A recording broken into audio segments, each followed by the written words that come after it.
The crisis in DR Congo and Rwanda, we're talking about standing, queuing behind the move made by Paul Kagame. I mean, a challenge we throw to other African leaders.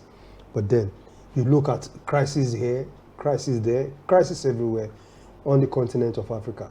Those battling one crisis or the other, will they be able to stand beside Paul Kagame?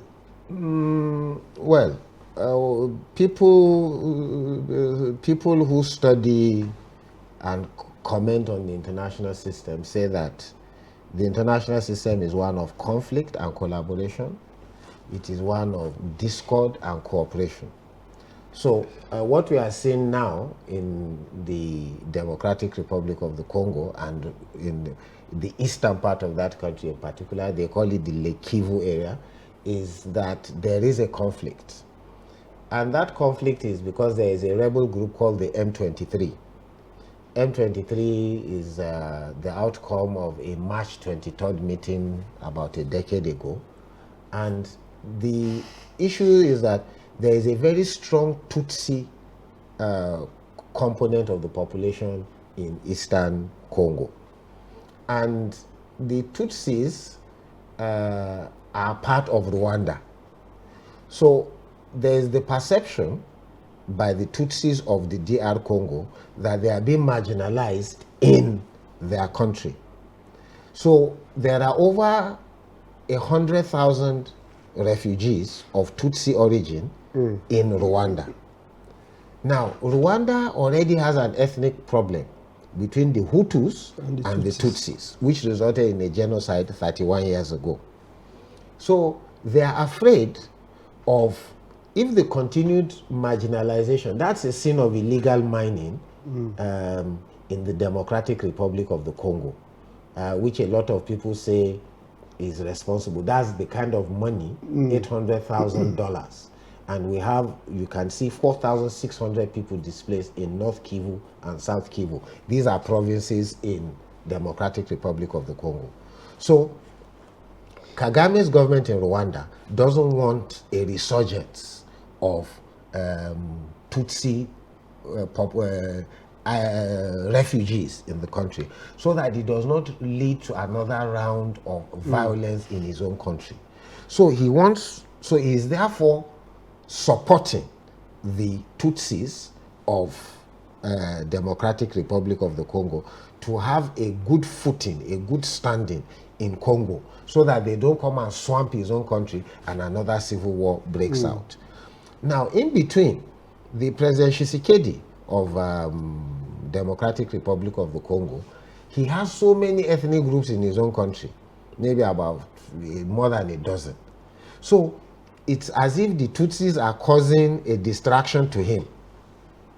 And he is not giving that separatist problem sufficient attention. And those separatists have now been strongly armed by, and according to some people, by Rwanda. And they have taken the allegedly, and those people have now taken over the town of Goma, which is one of the largest towns in northeast Congo. So that is really the background to the conflict. It's essentially one of ethnicity in the Democratic Republic of the Congo, which will aggravate ethnicity in Rwanda. So, and we had in that interview with CNN of how he said that his own priority is to remain where he is, to have a stable country. And because the government of the Democratic Republic of the Congo is not providing equity in their own country, it has a potential to cause instability in his own. He said, if they like, let them come and do the census of the Congolese in his country. So he is having to cater for those people. So he wants them out. So if M23 is going to face the government of Tshisekedi's government, then let them face it and let him have his peace. So essentially he's fighting to ensure the stability of his country.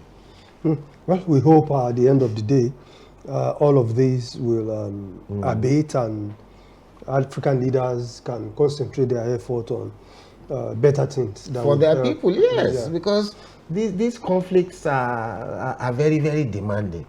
And unfortunately, the conflicts between the economic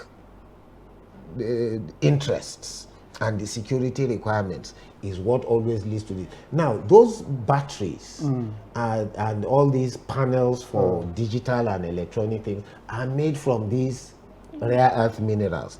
Lithium is the most common, but there are a series of them. There are more than 20 of these rare earth minerals that you find in practically every modern television that you see, the flat screen TVs, the panels of our phones, and The lithium batteries we use lithium around. battery we use for our remote controls, our clocks. I mean, name it, you know. Even motor vehicle batteries now have a lithium component, you know. So that is a major part. And you can see these refugees, how they are living. These are people that have had to leave their country. These are part of the demonstration. It's not only in Nigeria that you have Okada riders.